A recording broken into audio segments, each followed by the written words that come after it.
Assalamualaikum warahmatullahi wabarakatuh. Perkenalkan saya Iklima Astriani, peserta Latsar CPNS Kota Bandung tahun angkatan 2019, angkatan 12 gelombang 9 di Pusdikmin Polri Bandung. Saat ini saya akan melakukan resume materi mengenai komitmen mutu. Sebelum kita membahas mengenai komitmen mutu, mari kita kembali mengenal 3 fungsi ASN dalam Undang-Undang Nomor 5 Tahun 2014. Yang pertama adalah pelaksana kebijakan publik, yang kedua pelayan publik, yang ketiga perekat dan pemersatu bangsa. Sedangkan jenis pelayanan publik, yang pertama pelayanan administrasi, yang kedua penyediaan barang publik, dan yang ketiga penyediaan jasa publik. Dan jangan lupa kita memiliki 5 prinsip dasar profesi ASN. Yang pertama, bekerja ikhlas, yang kedua, bekerja cerdas, yang ketiga, bekerja keras, yang keempat, bekerja tuntas, dan yang kelima, bekerja mawas. Kemudian, kita bahas komitmen mutu. Komitmen merupakan sesuatu yang muncul dari individu sendiri ataupun kelompok yang memiliki janji dan diwujudkan dalam bentuk perbuatan. Sedangkan, mutu mencerminkan nilai keunggulan produk atau jasa yang diberikan kepada pelanggan atau customer sesuai dengan kebutuhan dan keinginannya. Atau jika kita gabungkan, komitmen mutu adalah suatu pembuktian kepada masyarakat tentang pelayanan yang diberikan dengan tujuan kepuasan masyarakat akan pelayanan itu sendiri. Inilah masalah klasik pelayanan publik di Indonesia. Salah satunya biayanya yang mahal, prosedurnya sulit dipenuhi dan harus melalui tahapan yang berbelit-belit, pemberi layanan tidak ramah, diskriminatif, tidak ada kepastian kualitas dan waktu penyelesaian layanan, tidak transparan, tidak ramah lingkungan, tidak responsif terhadap kebutuhan warga negara, ditandai dengan praktik KKN.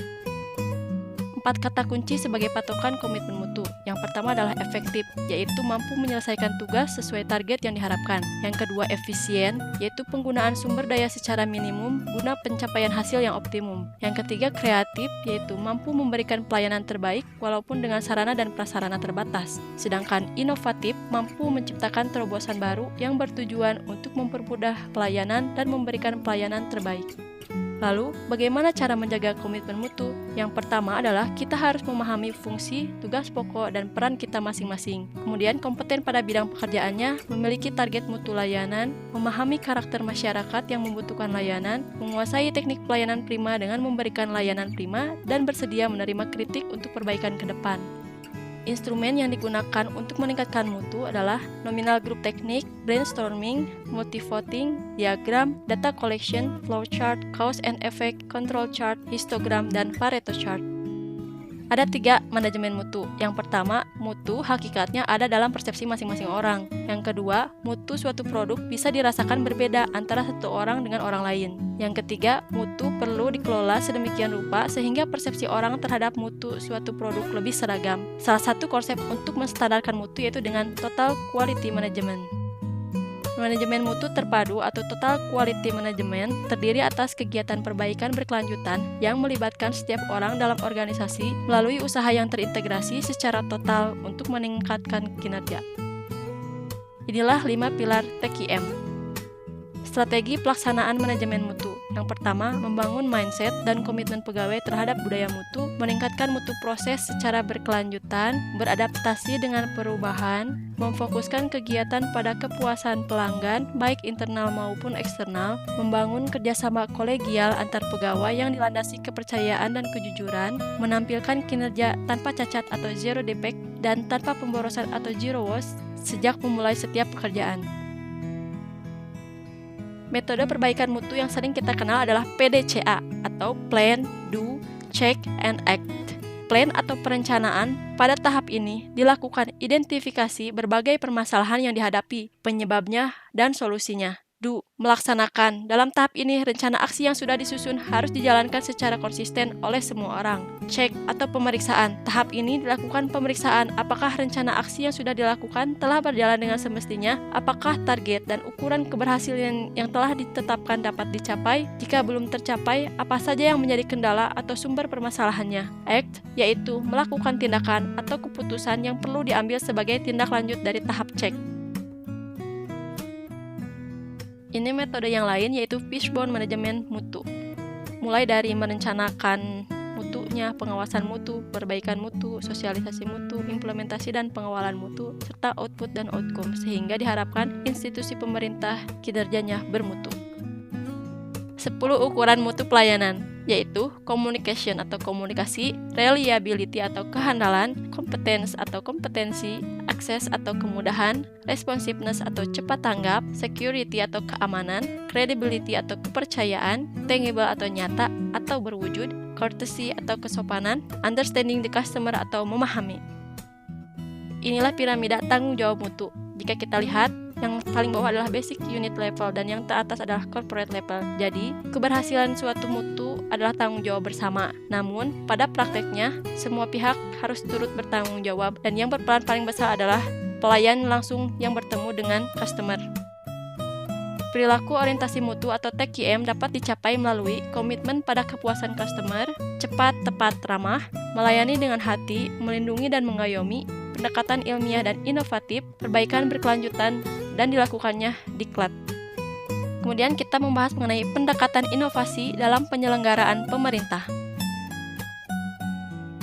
Menurut Richard L. Drabb dalam Tita Maria Kanita, inovasi barang dan jasa adalah cara utama di mana suatu organisasi beradaptasi terhadap perubahan-perubahan di pasar, teknologi, dan persaingan. Inovasi muncul untuk menghadapi tantangan manajemen di masa sulit. Inovasi lahir cepat ketika organisasi berada dalam kondisi stagnan dan sulit untuk berkembang. Fokus dari inovasi adalah product innovation, menyangkut perubahan produk atau jasa yang dihasilkan. Proses innovation menyangkut perubahan dalam cara pembuatan dan atau pengiriman. Position innovation menyangkut perubahan dalam konteks promosi untuk memperkenalkan produk atau jasa. Paradigm innovation menyangkut perubahan dalam hal model mental atau kerangka kerja organisasi. Strategi inovasi. Yang pertama, strategi eksplorasi, yaitu merancang organisasi untuk mendorong kreativitas dan dimulainya ide-ide baru. Yang kedua, strategi kerjasama, menciptakan kondisi dan sistem untuk memudahkan terjalinnya kerjasama internal dan eksternal, serta pertukaran informasi. Yang ketiga, strategi kewirausahaan, menjalankan proses dan struktur untuk menjamin bahwa ide-ide baru diutarakan untuk nantinya diterima dan diterapkan. Inovasi dapat diwujudkan dalam bentuk produk, pelayanan, metode kerja, ataupun sumber daya.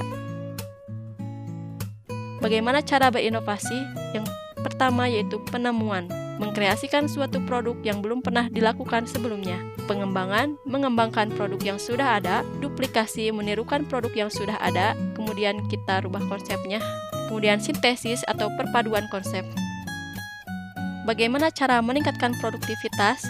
Dimulai dengan input yaitu bahan baku, sarana, prasarana, input lingkungan, kemudian prosesnya dengan cara bekerja optimal, tanggung jawab bersama, penilaian objektif, motivasi, kemampuan, pendidikan, dan pelatihan yang diharapkan melahirkan produktivitas yang meningkat. Dalam prosesnya harus ada pemimpin yang kuat dan mampu memberdayakan.